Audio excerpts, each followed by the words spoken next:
Olá pessoal, professor Sérgio Augusto na área para mais uma aula de História. Dessa vez a gente vai fazer uma revisão sobre o que foi a Reforma e a Contra-Reforma de uma forma bem didática e direta, beleza?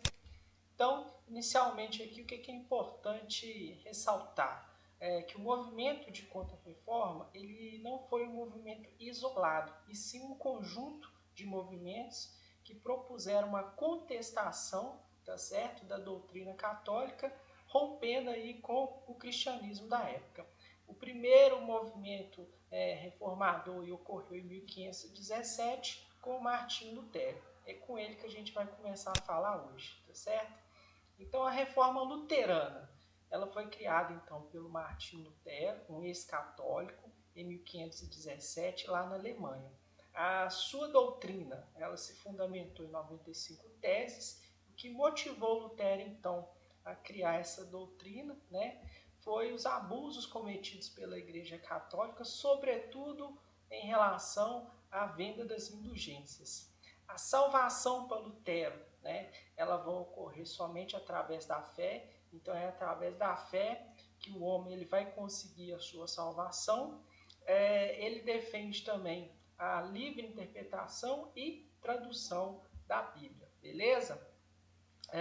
O Lutero ele foi expulso da Igreja Católica, cabe ressaltar isso, porque ele propôs essa doutrina fundamentada nessas 95 teses que contestavam, né, a doutrina da Igreja Católica.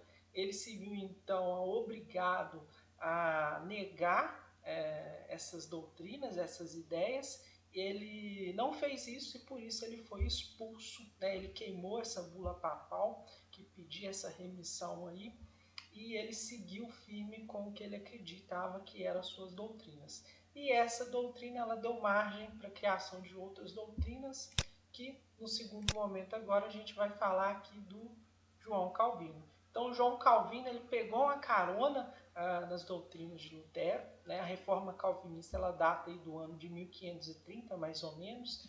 Apesar do João Calvino ele ser francês, a reforma calvinista ela vai ocorrer lá na Suíça, e o documento que vai fundamentar essa nova doutrina aí, que vai romper com a cristandade, é um documento titulado Instituições da Religião Cristã. Mais uma vez, o que vai motivar aí a nova doutrina vai ser os abusos cometidos pela Igreja Católica, sobretudo em relação à cobrança das indulgências, e um traço marcante da doutrina calvinista é a questão da salvação. Então, Calvino ele defende que a salvação do homem ele vai se dar através da teoria da predestinação. Então, segundo Calvino, no momento do seu nascimento, a pessoa ela já tem o seu destino traçado por Deus. Se essa pessoa vai sofrer a danação ou se vai sofrer a salvação. É o que o Calvino fala nessa teoria que ele defende.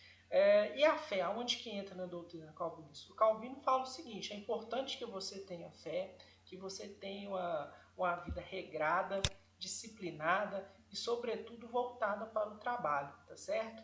E essa vida voltada para o trabalho, disciplinada e, claro, tendo fé, ela vai te dar um bom indício de como vai ser o seu destino, se vai ser a salvação ou a danação. Mas lembra, a teoria dele defende que o destino da pessoa já é traçado no momento do seu nascimento. Olha aqui a frase que ele fala: ó, por decreto de Deus, para a manifestação de sua glória, alguns homens são predestinados à vida eterna e outros são predestinados à morte eterna.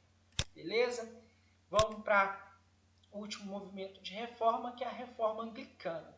Essa reforma, diferentemente das outras, ela foi instituída por um rei, no caso o rei Henrique VIII, rei da Inglaterra, no ano de 1534. Ela foi legitimada por um documento que se chamava Ato de Supremacia, né? E o que vai motivar o Henrique VIII a romper com a Igreja Católica vai ser a negação do seu pedido de divórcio feita pelo Papa. Então o Henrique ele queria se divorciar, né, e casar novamente, e o Papa ele não concebeu essa autorização.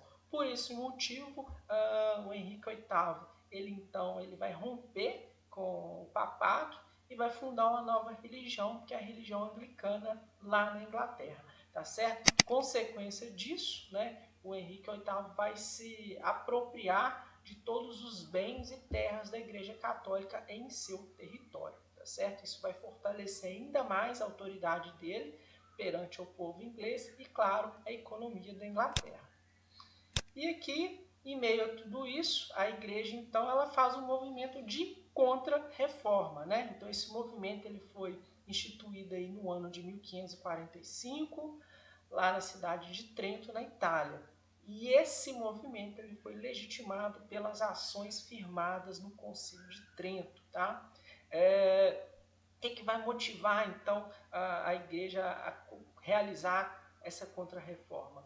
Logicamente, a divisão do cristianismo, mas mais do que isso, o avanço das doutrinas protestantes sobre toda a Europa e a perda de fiéis. Então, a igreja ela vai reformular ali a sua proposta, né, a sua doutrina, isso a partir do Concílio de Trento. Entre, né, essas propostas, a igreja vai proibir aí a venda de indulgências, que foi muito criticada, ela vai proporcionar aí a criação de alguns seminários para a formação do clero, ela vai criar uma lista, né, de livros proibidos que não podem circular, que é chamado de index, vai restabelecer o Tribunal de Santo Ofício, tá certo? Que é um tribunal aí chamado da Inquisição, onde as pessoas vão ser interrogadas e aí, dependendo, ser concedido um novo perdão para elas aí. E valorização das ordens religiosas, como a Companhia de Jesus, que atuou aqui durante o Brasil colônia. Beleza? Aqui é uma fotinha do Concílio de Trento e aqui do Papa, tá? O Paulo III, que é o que realizou esse concílio aí. É isso aí que eu queria falar. Espero que esse resumo, né, bem direto e objetivo, valorize ainda mais o seu esforço no entendimento desse conteúdo. Um grande abraço e tchau!